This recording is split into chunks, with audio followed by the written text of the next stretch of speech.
Just imagine being a kid in the year 2000 and your parents come home one day and say that they've just bought you a new game for your Nintendo 64. You're wondering what it could be. Could it be Super Smash Bros, Banjo-Tooie, or maybe it's the new Mario Party game? Instead, it's Turok 3 Shadow of Oblivion. And this is long before the internet and discussion forums became commonplace, so you don't know what you're in for. But you really loved Turok 1 and 2, so this one's bound to be good, right? I don't know.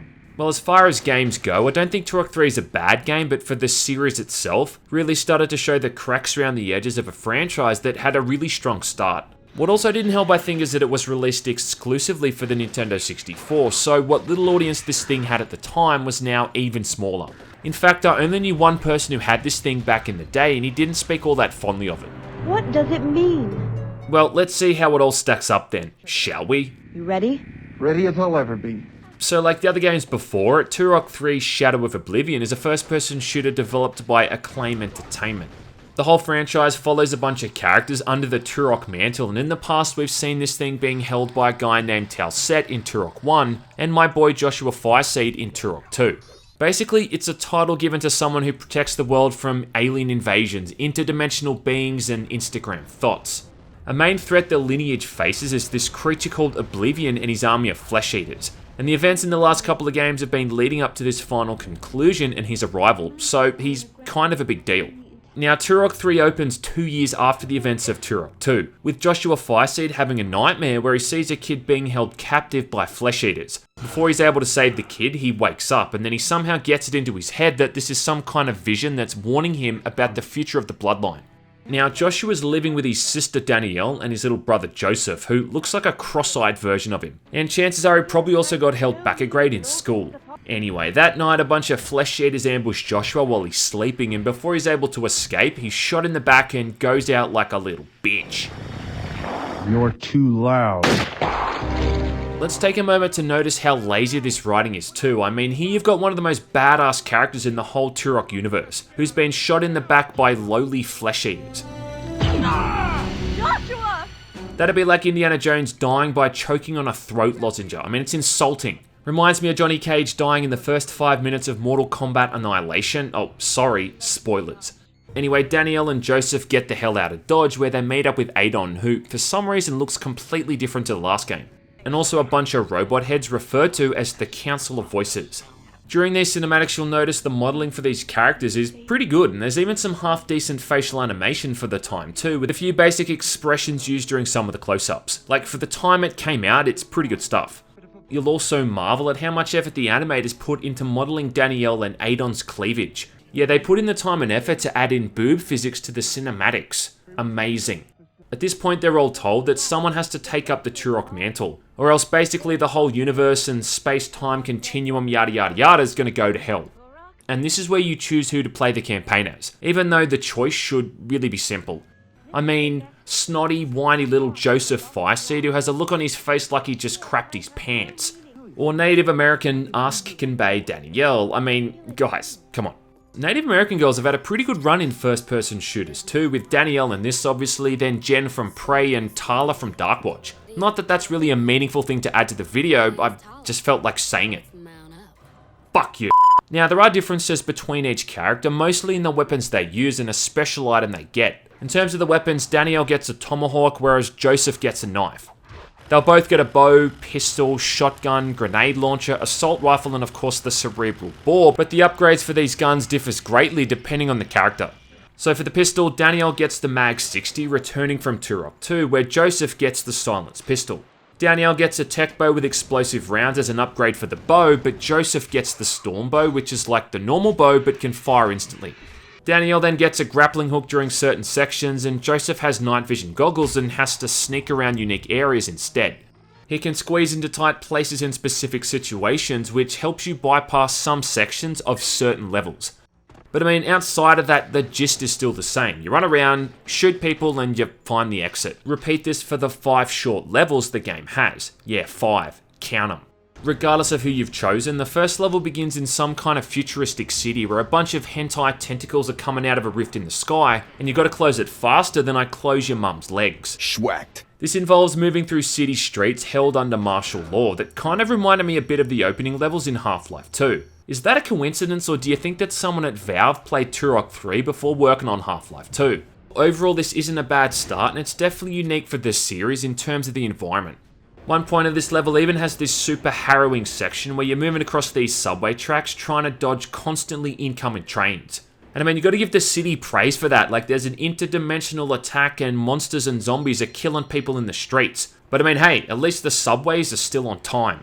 The section after this one's pretty cool too, where you gotta make your way to the front of a train carriage to stop it before it blows up. It's short but sweet, and I think train sections in FPS games like this are just always awesome.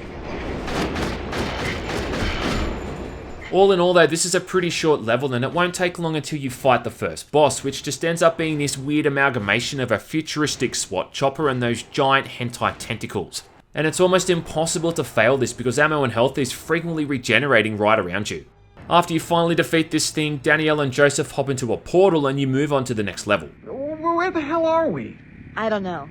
Now the second level gave me a real Black Mesa vibe. I don't know if that was intentional. I know this thing came out in the year 2000 and Half-Life obviously came out back in 1998, but the whole premise of being stuck in this weird science lab that's been taken over by hostile aliens just seems very familiar.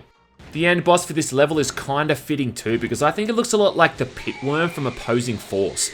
This might be the hardest boss in the game as well, because it's able to shoot out these streams of acidic piss that are just impossible to dodge. And the frame rate drops into single digits during this fight, just making aiming really tricky.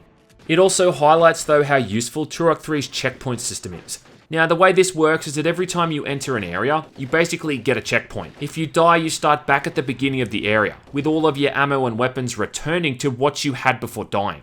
This is how the manual save system works as well, allowing you to save as often as you want with it just restarting you from the current area. As long as you've got one of those 256 kilobyte bad boys the Controller Pak's plugged in. Yeah, 256 kilobytes. Hold on to your nutsack. The only thing is that it only revives you with 50 health points, which is about as helpful as farting in someone's face to clear their sinuses.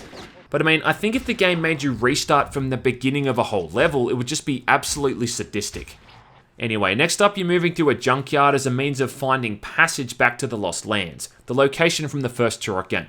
Level 3 is actually one of my favourite levels in the game because at this point you start getting some really neat weapons like the Firestorm Cannon, the upgraded shotgun and the grenade launcher. I also started to notice how every time an enemy dies you can see their spirit leaving their body like it's Alex Kidd or something.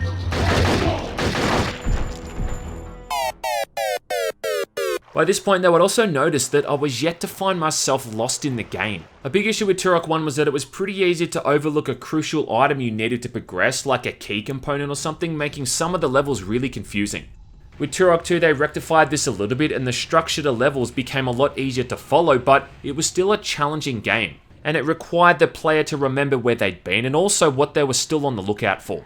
Turok 3 in comparison is positively linear to the point that I think it's almost impossible to get lost in this game. A lot of the time an item you need to progress forward is 1 or 2 rooms away, and most puzzles just involve flipping switches where you're even given some sort of short cinematic showing what it opened. Sometimes you might be under duress with some kind of time limit, but it's never really all that difficult aside from one puzzle, which I'll talk about in a bit. The boss fight for this level 2 is a giant mutated slime crab shrimp thing that you gotta lock out of 4 separate tubes before you trap it into this main pool of toxic shit to finish off. But it's a pretty easy boss fight considering at this point you've probably got a lot of decent weapons by now, so you can just shred through this asshole pretty quickly. Moving on to the 4th level and we're back in the Lost Lands from Turok 1, which is a nice little bit of nostalgia, though it is lacking the key hunting or the sadistic platforming, which is a good thing. Many Turok must have visited this area of the Lost Land. The main thing about this level though that drove my piss to a boil was one of the puzzles involving this very innocuous rock that I apparently had to shoot. I mean look, here's the rock in question, right? And you're supposed to shoot this thing and then lava comes pouring out, letting you get through a completely separate tunnel in another part of the level. But where's the indication or the hint that I'm supposed to shoot this thing? It barely looks indistinguishable from every other rock surface in the game. It's bullshit. After running around this area for 15 minutes, unsure of what I had to do, I just looked up the walkthrough. I mean, come on man, give me a break. I still do like this level though because it also brings back the Magmites who first showed up in Turok 2. The design for these guys is really cool, and watching them hop out of lava pools to chase after you is still awesome. Overall, aside from that stupid rock puzzle which was another prick, I think this is probably my favourite level in the game. I even think the boss fight for this one is kinda neat, where you have to seal up this lava pool to stop the boss from regenerating. Sadly though, it seems they saved the worst for last, because the last level is a fucking disaster. Now look, it makes sense that this level should be tough, because it is the last one in the game, but it's the way they've designed these enemies you come up against that just makes it so bad. So at this point you're in the end game and you're close to finding Oblivion and killing him, but in between him and you are dozens of flesh eaters. And these guys are incredibly annoying because they're able to throw grenades, which doesn't sound all that bad, but the grenades they throw explode on contact. And even then, if the grenade doesn't hit you directly, the range for the splash damage is huge. It's like a fat kid doing a cannonball into a jacuzzi. No one's safe. Unless you're standing 100 meters away from these enemies, you're gonna get pelted with these things all the time. Sucks. I also noticed their hit detection is really inconsistent, especially with explosive weapons. Like sometimes they'll die in one shot from an RPG, but other times it takes like 3 or 4. This level made me realize how much they'd butchered the goddamn cerebral boar as well. Now, anyone who's played Turok 2 remembers the cerebral boar. It's one of the coolest weapons in the game, and I think just one of the coolest weapons of all time. This thing can lock onto an intelligent life form, latch itself onto their head, spew their brains out, and then explode. It's incredibly violent and over the top, but it's also incredibly badass. In Turok 3, the projectile for this thing though moves so goddamn slowly that it completely negates the coolness the weapon has, because it just makes it completely ineffective. As a result, even using something as basic as the pistol is a more effective weapon than this, and it's a damn shame. I also feel like the level designers just gave up at this point because there's barely any health or ammo items either. Yeah, it's hard and like you're trudging through a knee-deep urinal filled with fossilized piss, but it's hard for the wrong reasons. At least it's over quickly, and before long you're up against the final boss, Oblivion. I sure do hope you collected all the PSG weapon parts throughout the game though, or else I don't think it's even possible to beat him. The PSG gun, short for the Personal Singularity Generator, is able to freeze Oblivion in place, allowing you to get off a bunch of free hits. Use this thing a couple of times and this guy's toast. Then he turns into a slug and runs off like a little bitch, and you gotta chase him down. Gotta say, it's a bit of an anticlimactic end for one of the galaxy's most fearful and powerful creatures.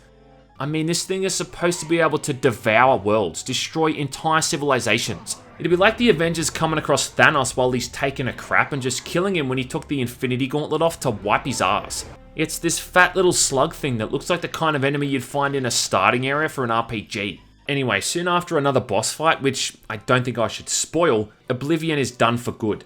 You've saved the world, kicked all kinds of ass, and if you chose to play as Danielle, well, you look damn good doing it. I know. Either way, at this point you can replay the whole thing with the other character, and once you've done that, you can unlock the option to play through the game a third time as Joshua Fireseed, which, I'm not gonna lie, that's pretty badass. But congratulate yourself because you've just finished Turok 3. Now, I don't know if I'd say that Turok 3 is a bad game, but it's definitely not the best in the series. It's got one of the lowest aggregate scores in the entire franchise, and there's a reason for that. It kinda sits somewhere in between Turok 1 and Turok 2, but every time it takes a step forward, it takes 2 steps back. The level design, for instance, is way more simplistic than Turok 2, not to mention shorter. I mean, Turok 2 had 6 levels and Turok 3 has 5, but the Turok 3 levels are way shorter and they won't take longer than 45 or so minutes to finish. Even less when you're replaying them with the alternate character because now you know the routes. I remember playing Turok 2 as a kid and I'd get stuck on each level for literally hours, like it was actually kinda pathetic. My parents should have disowned me for being such a scrub, but I mean, I can't see anyone getting stuck on Turok 3 like this. Weapons just don't feel as fun to use, not to mention they've also got rid of the alternate ammo times for each gun. Like, where's my explosive shotgun shells, bro? Not to mention extremely toned down violence, like to quote my boy Duke Nukem, where is it?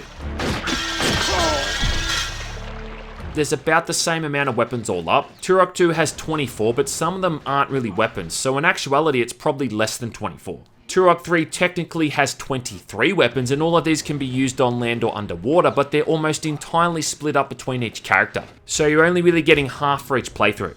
The concept of playing as either Danielle or Joseph, again, is a neat idea, but it's not that fundamentally different that it offers up that much of a change between campaigns, outside of the weapons and those minor alternate routes.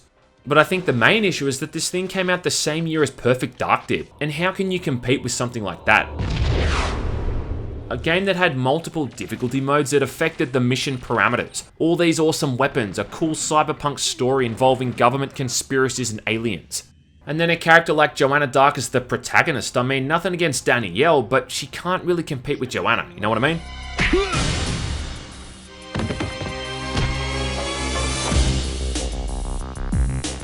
I think the order of the series really does go Turok 2, Turok 1, and then this. So, I mean, even for its shortcomings, it's still one of the better titles. What came next though? Well, that's a completely different kettle of fish. Turok Evolution. This is a game I've bought for 3 separate platforms now. I've got it for the PlayStation 2, the GameCube, and PC, and I still haven't been able to get into it. But that's all gonna change, Sonny Jim, because soon it's the game I'm gonna take a look at. I'm gonna stomach the motion sickness, the migraines, and the boredom to cover it, because you're a nice person and I like you. And Turok Evolution in comparison makes Turok 3 look like a goddamn masterpiece.